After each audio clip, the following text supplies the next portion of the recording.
Bonjour à tous, aujourd'hui je vous explique la recette du sirop safran vanille.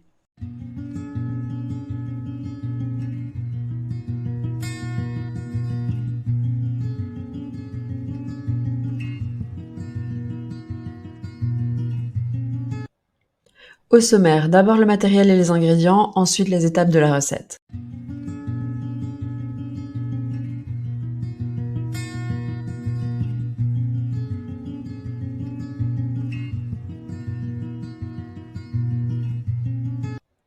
Vous trouverez ici sur cette page toute la liste, vous pouvez toujours mettre la vidéo sur pause afin d'avoir le temps de noter tous les ingrédients.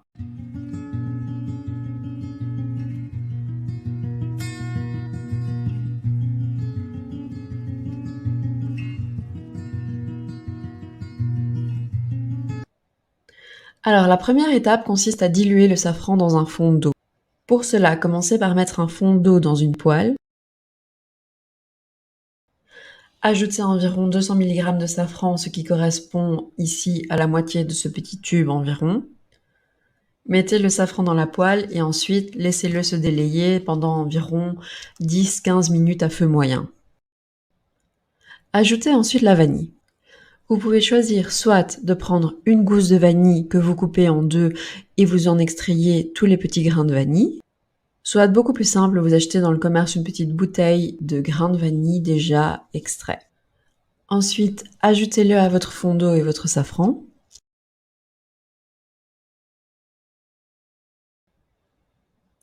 Puis, dans une seconde casserole, ajoutez de l'eau.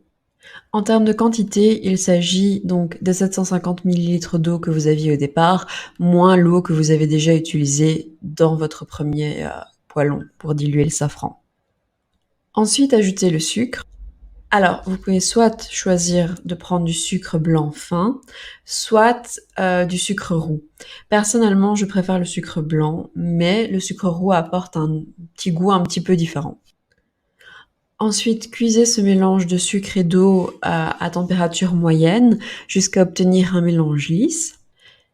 N'hésitez pas à remuer régulièrement. Normalement, au bout de 15-20 minutes, le mélange devrait être assez épais.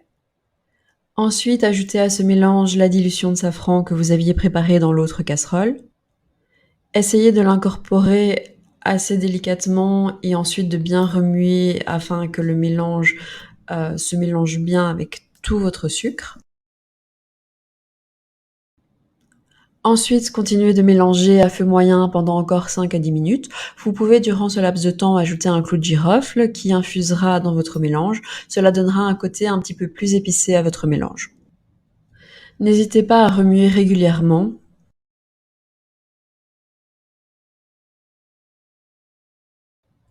Pour ce qui est du clou de girofle, évidemment, si vous n'aimez pas ce goût, ce n'est pas un goût utile.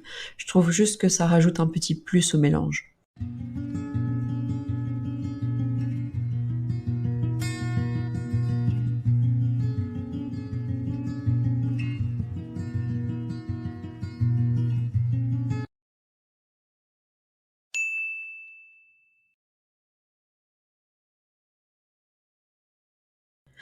Ensuite, transvasez le tout dans une bouteille et vous aurez votre sirop.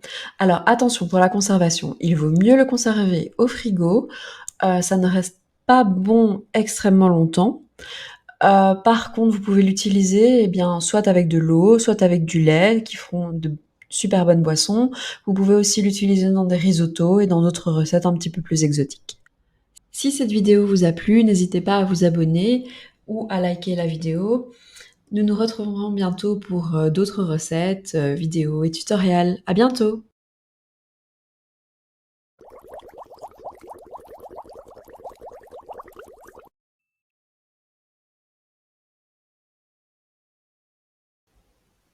Merci à tous d'avoir écouté ma vidéo.